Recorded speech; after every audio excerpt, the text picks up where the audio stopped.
Coulomb's law.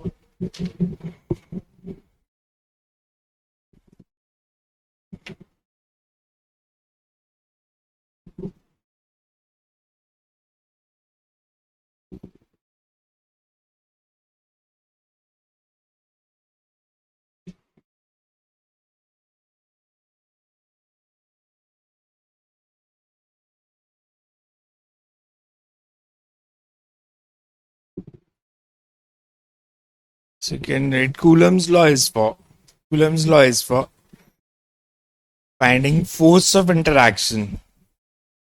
Coulomb's law is for finding the force of interaction between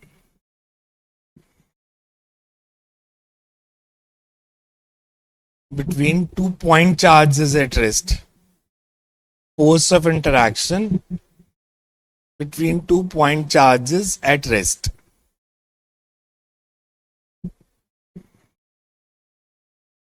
It was found experimentally that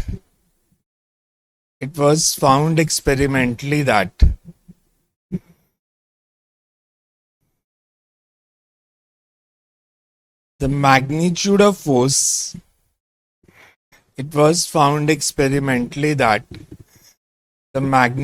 force is directly proportional to the product of two charges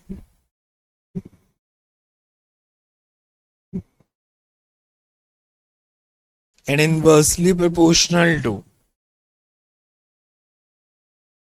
the product of two charges and inversely proportional to square of distance between the charges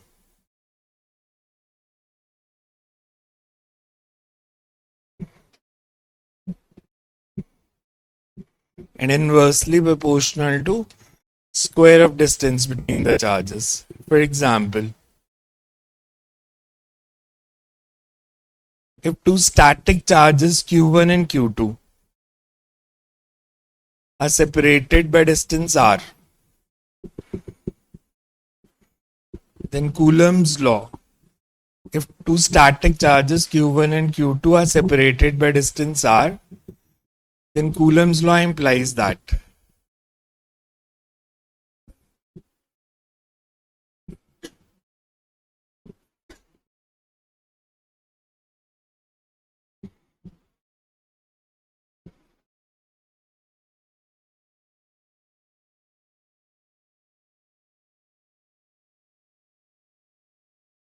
q1 q2 by r square. हाँ, because magnitude लेने इसलिए mod लगाया है.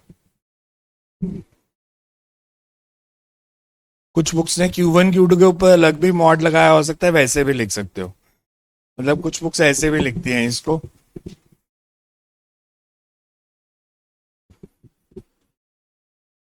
Basically it means the same. दोनों पे अलग अलग mod लगा दो या कंबाइन मॉड लगा दो. K constant of proportionality हो गया. Its value depends on two things. One, system of units और सेकेंड मीडियम. अच्छा, अगर इसका ग्राफ बनाए तो कैसा बनेगा एफ और आर का?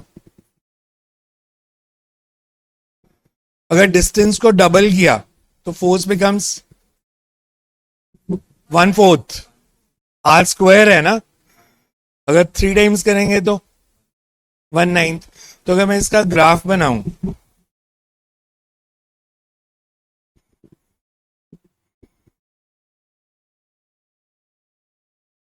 तो अगर मैं ऐसे डिस्टेंसेस लें से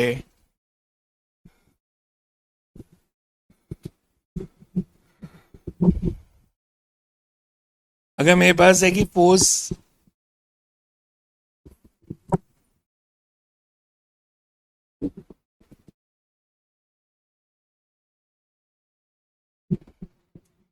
यहाँ पे फोर्स कितनी हो जाएगी? F/4. यहाँ पे F/9. तो रेक्टेंगुलर हाइपरबोला ग्राफ ऐसे बनेगा.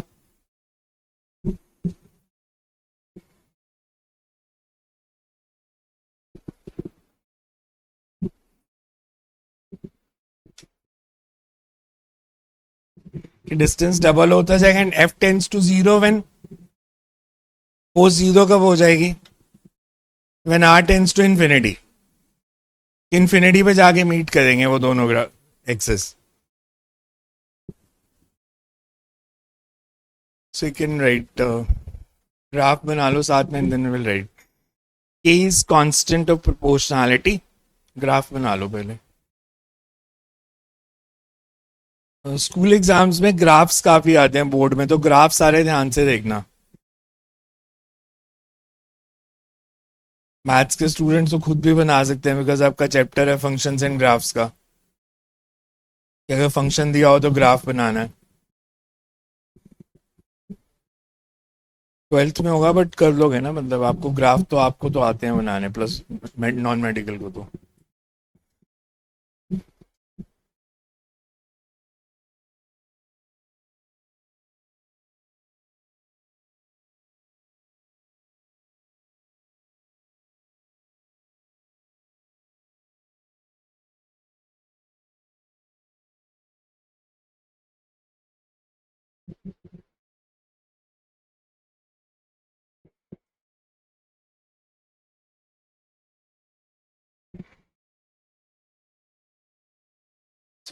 K is constant of proportionality and its value depends on. K is constant of proportionality and its value depends on.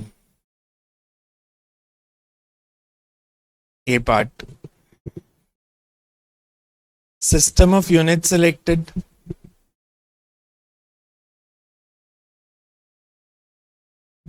System of unit मतलब एसआई में क्या होगी, सीजीएस में होगी, डिफरेंट सिस्टम्स में डिफरेंट वैल्यूज होंगी। And second is medium between the two charges. System of unit selected and B part is medium between the two charges. अब हमने कहा it depends on system of unit selected and medium. दो case ले लेते हैं पहले, in air और vacuum. कि अगर हम पहला केस लें एयर और वैक्यूम का, इनमें हम नॉर्मली सेम वैल्यू ही लेते हैं। अब इसमें फर्दर दो केस आ जाएंगे, एक बारी एसआई और एक बारी सीजीएस। अभी तक आप सीजीएस को ना एक ही सिस्टम पढ़ रहे थे, CGS was centimetre gram in second. Electricity magnetism में फर्दर दो पार्ट्स में स्प्लिट हो जाता है, सीजीएससी और सीजीएसएम। मतलब CGS electrostatic unit and CGS magnetic unit, और दोनों में यूनिट्स भी अलग अलग आएंगे। तो अगर हम पहले लें इन एयर और वैक्यूम, इन एसआई, तो जो के की वैल्यू होगी that will be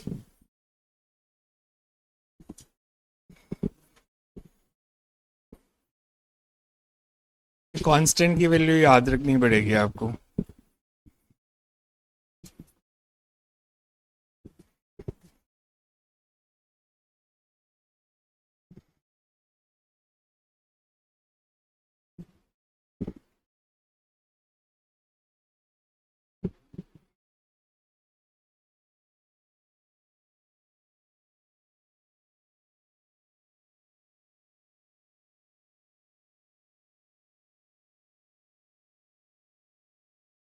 is 1/4 by epsilon naught and epsilon naught is called absolute permittivity। इसकी as such आपको डेफिनेशन कहीं नहीं मिलेगी absolute permittivity, बट ये बेसिकली मेजर होता है कि कोई मीडियम इलेक्ट्रिक फील्ड को कितना अपोज कर सकता है, तो उसके लिए हमने एक कांस्टेंट चुना हुआ।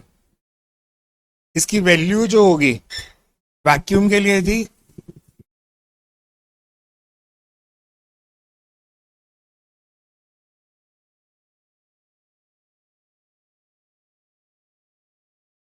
ये वैल्यू पुट करके के की वैल्यू आई है। हाँ मीडियम के साथ, जैसे वैक्यूम के लिए पेपर में जो भी मीडियम आएगा वैल्यू दी होगी, आपको याद नहीं करनी, आपको सिर्फ वैक्यूम के लिए याद रखना है, बाकी कोई भी आएगा तो आपको गिवन होगी। अगर ये मैं ये वैल्यू पुट करूं तो फोर्स फिर क्या हो जाएगी?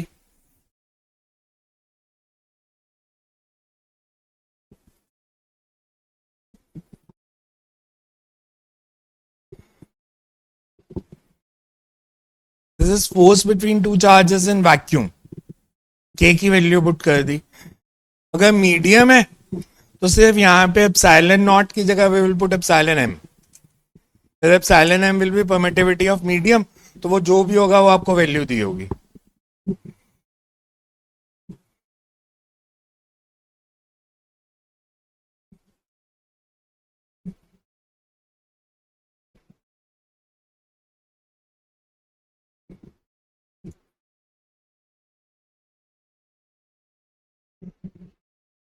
Epsilon M is called permittivity of medium. आपने एक टर्म पढ़ी थी 11th में, रिलेटिव डेंसिटी, याद है क्या था? Density of water. इसमें आएगी relative permittivity, permittivity of medium upon permittivity of vacuum.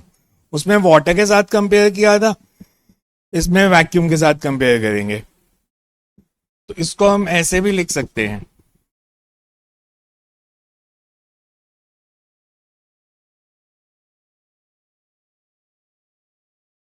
Relative permittivities. तो अब एप्सिलॉन एम किसके इक्वल आ जाएगा? Epsilon M will be epsilon naught into epsilon R. तो फिर फोर्स क्या हो जाएगी?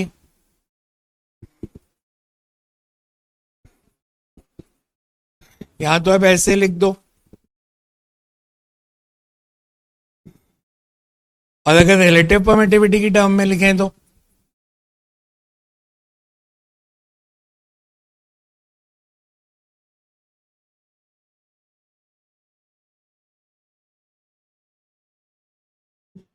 ये फोर्स इन मीडियम है। अगर आप इसको देखो, ये टर्म, दिस इज, तो फोर्स इन मीडियम को कैसे लिख सकते हो? Force in vacuum divided by E R.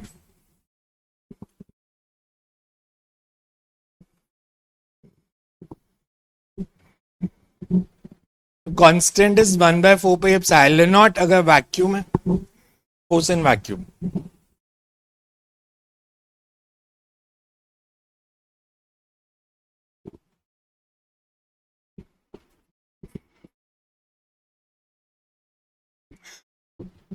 पहले ये देखो, इतना समझ में आ रहा है क्या किया है सारा? किसके?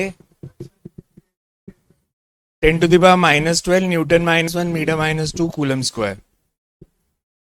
इसके ऑपोजिट होंगे ना ये देखो, बिकॉज वो रेसिप्रोकल में है तो यूनिट उल्टे हो गए।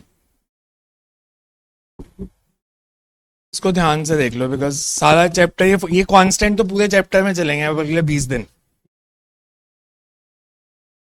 परमिटिविटी बेसिकली होता है कि कोई मीडियम कितना अपोज कर सकता है इलेक्ट्रिक फील्ड को, उसका मेजर होता है ये।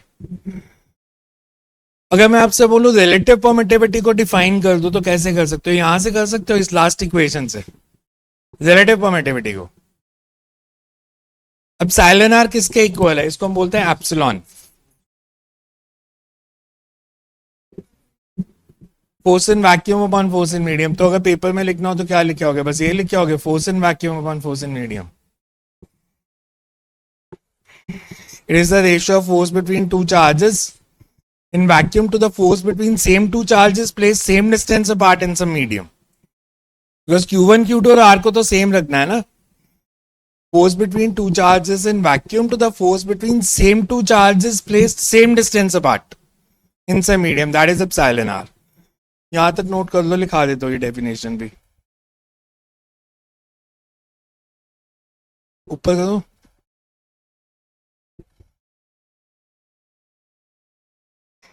पहले यहां तक लिखने तो कर देता फिर स्क्रॉल।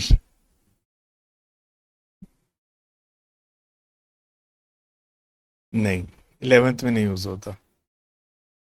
तो यहां से ये पता चला ना कि F M is F B by epsilon are.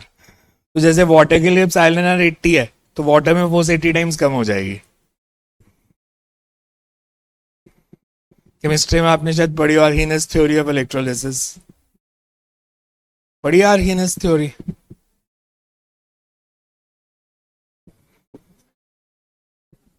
क्या?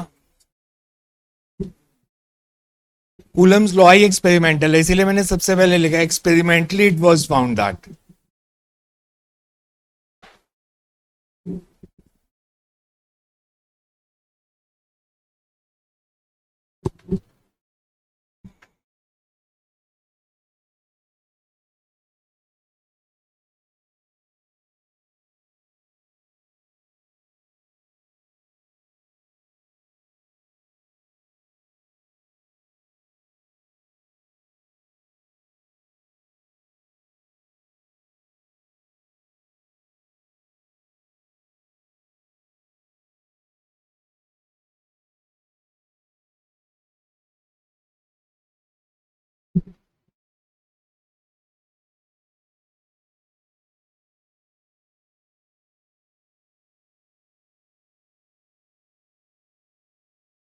सीजीएस में आसान है। अगर हम सीजीएस लेते हैं और एयर और वैक्यूम लेते हैं तो के इज वन। के वन है तो फोर्स कितनी हो जाएगी? Q one Q two by R square. Medium में के कितना होना चाहिए फिर? मीडियम में फोर्स कितने टाइम कम होती है? E R times. तो मीडियम के लिए के क्या होना चाहिए? One by R. तो अगर वैक्यूम है तो के वन, मीडियम है तो one by R. E R को कई बार तो हम बोलते हैं relative permittivity. Some books also refer it as dielectric constant. Dielectric क्या होता है? Substances which are generally insulators but starts conducting under high electric field, तो इसको डाइलेक्ट्रिक कांस्टेंट भी बोलते हैं। So you can write that in CGS.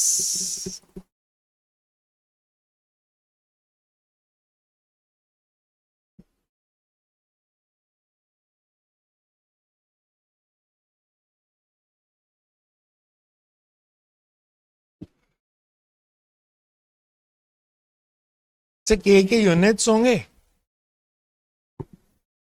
Value तो one है।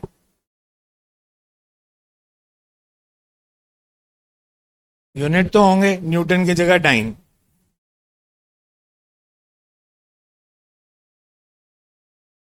मीटर स्क्वायर की जगह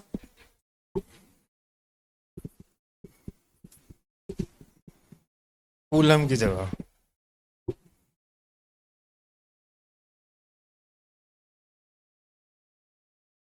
stat coulomb.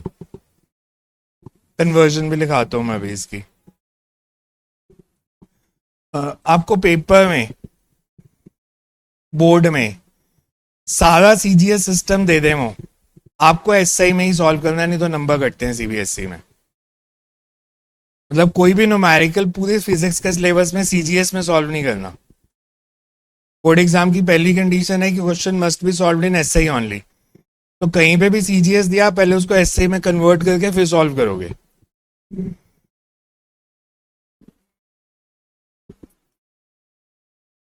Force in vacuum हो जाएगी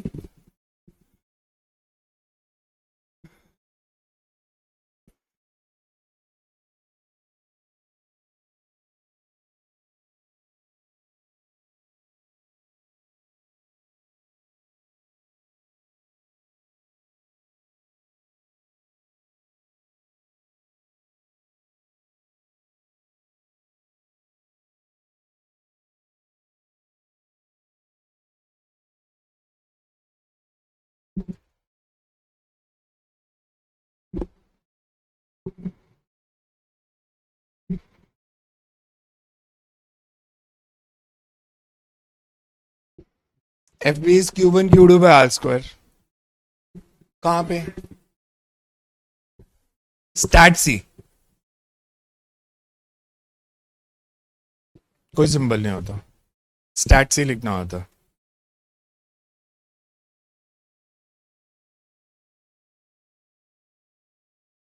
पॉइंट्स लिखा रहा हूँ, चिंता ना करो, ये चाहिए होंगे। कन्वर्जन्स भी याद होनी चाहिए सारी।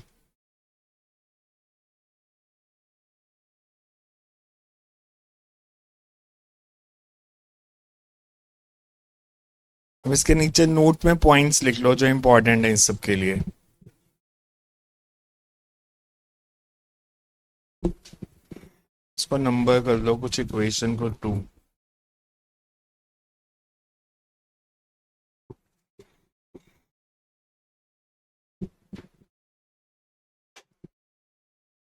क्या चीज?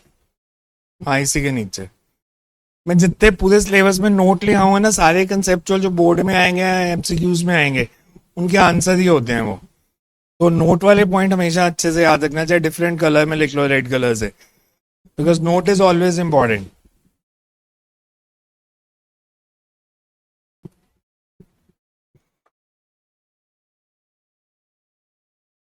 So you can write first. Equation 2 implies that.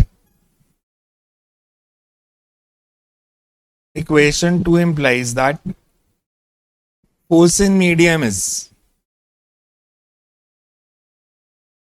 1 by epsilon r times the force in vacuum. 1 by epsilon r times the force in vacuum. Force in medium is 1 by epsilon r times the force in vacuum. And experimentally, epsilon r is always greater than 1. And experimentally, epsilon r is always greater than 1. अगर epsilon r 1 से ज्यादा है तो so force in medium is always less than force in vacuum, because अगर epsilon r 2 है मान लो, that means force in medium is half of the force in vacuum. 3 है तो force in medium is 1/3 of the force in vacuum. तो हमेशा 1 से बड़ा ही है epsilon r. Thus force in medium is always less than the force between charges in vacuum. Force in medium between the charges is always less than force between them in vacuum. Second point. Relative permittivity or dielectric constant. इसको dielectric constant भी बोलते हैं. Relative permittivity or dielectric constant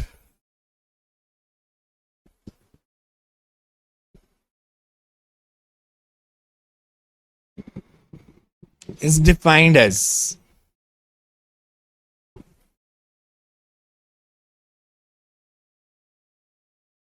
the ratio of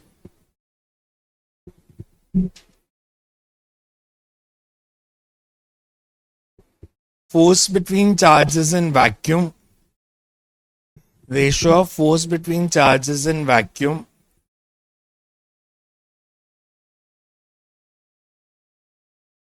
ratio of force between charges in vacuum to the force between same two charges placed same distance apart.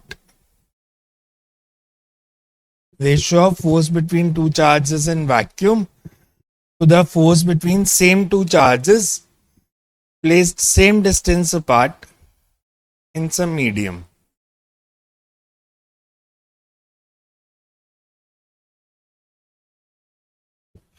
Coulombic force central है, non central है?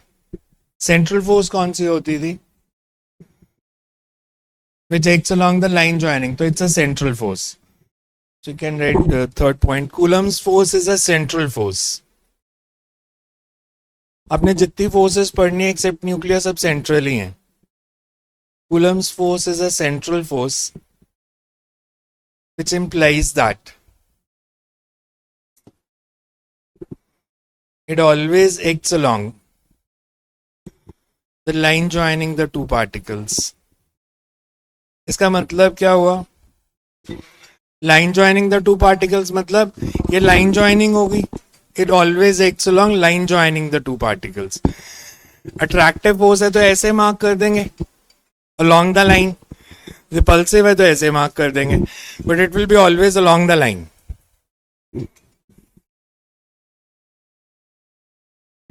Next is it's a conservative force. इसका मतलब क्या बताया था कल? Next point. Conservative force means work done by electric force does not depend on path followed and it depends only on initial and final position, or work done to move around a closed path is zero. So you can write it is a conservative force. It is a conservative force, which implies that work done by this force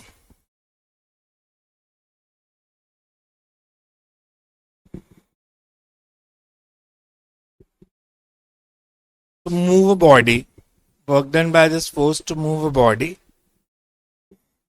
depends only on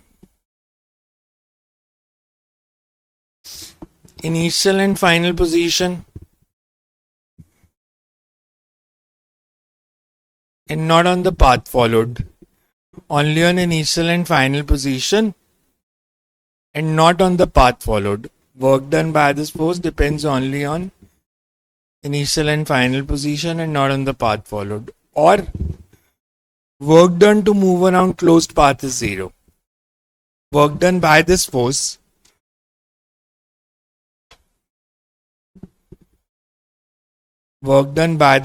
to move a body around closed path is zero. यहाँ आप ये कह सकते हो ए से B लेके जाने में जितना वर्क डन करना पड़ेगा बी से उतना ही करना पड़ेगा, बट नेगेटिव. कि ए से बी अगर हम वर्क डन लिखते हैं +10 तो बी से इट विल बी -10 जूल्स. कि टोटल वर्क डन 0 आना चाहिए. Work done by this force to move a body around closed path is 0.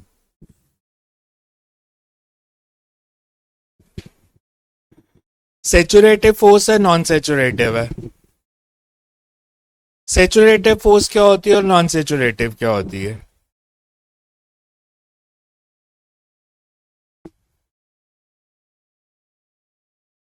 It's a non सैचुरेटिव फोर्स.